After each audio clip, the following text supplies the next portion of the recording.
times they said the earth was flat, but now they say it's round. But strange enough, though true it is, no proof has yet been found. Astronomers will tell you if you ask them or and or.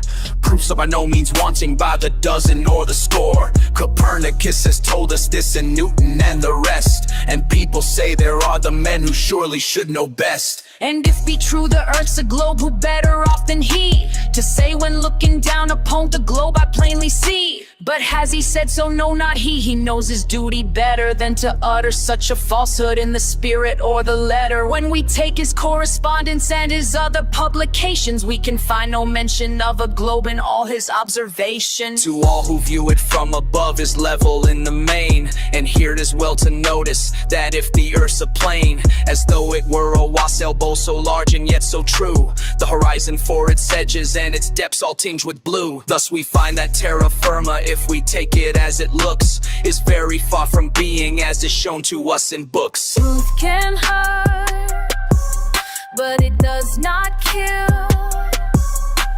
Lies may plead, but they never heal. Truth can hurt, but it does not kill. Lies may please, but they never heal. For in them is nothing that would seem if looked at like a cup, but a circle with a man on it and a ship perhaps sailing up a globe. This is to represent having bottom, sides, and top, and people all around it there by some means made to stop, and all the while to spinning on its axis like a toy. At least such is the theory, and it's taught to girl and boy. 600 miles an hour at London is the rate it's going, heedless alike of thunder's roar or winds that may be blowing. Professor Airy in his lecture says, young men, do you believe it? Who answered no, and tell himself need not conceive it. But this rotation is not compared with what we're told of its revolution in its orbit round the sun so bright and bold. Although we are so wicked as to say there's nothing in it, the astronomers assure us 'tis 1,000 miles a minute. All evidence that we may get from the senses that we own is nothing more than were we stick or stone. They have long since failed to trust them, as the Zetetic plainly tells us, and yet to trust these very men old etiquette compels us. Trust them, of course we will when nature's represented, but from putting faith in theories may we ever be prevented. The proofs of the astronomers have sound but little sense, and those with reason in their minds must banish them from thence. Truth is no more nor less than in itself persistent, and he who urges opposite must needs be inconsistent.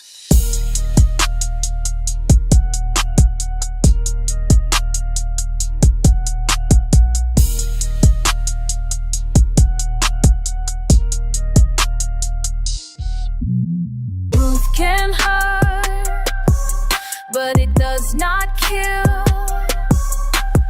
Lies may plead, but they never heal.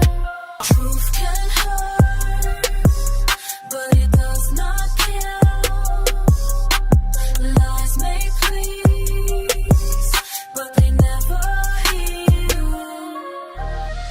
Hawkins indeed says in his book we take it all for granted, but common sense says nowadays that something else is wanted. 𝔸𝕠𝕦𝕟𝓸𝓽 𝓕𝓻𝓮𝓵, we have been told, has been far above the ground, but bold enough are we to say that proofs he ne'er has found.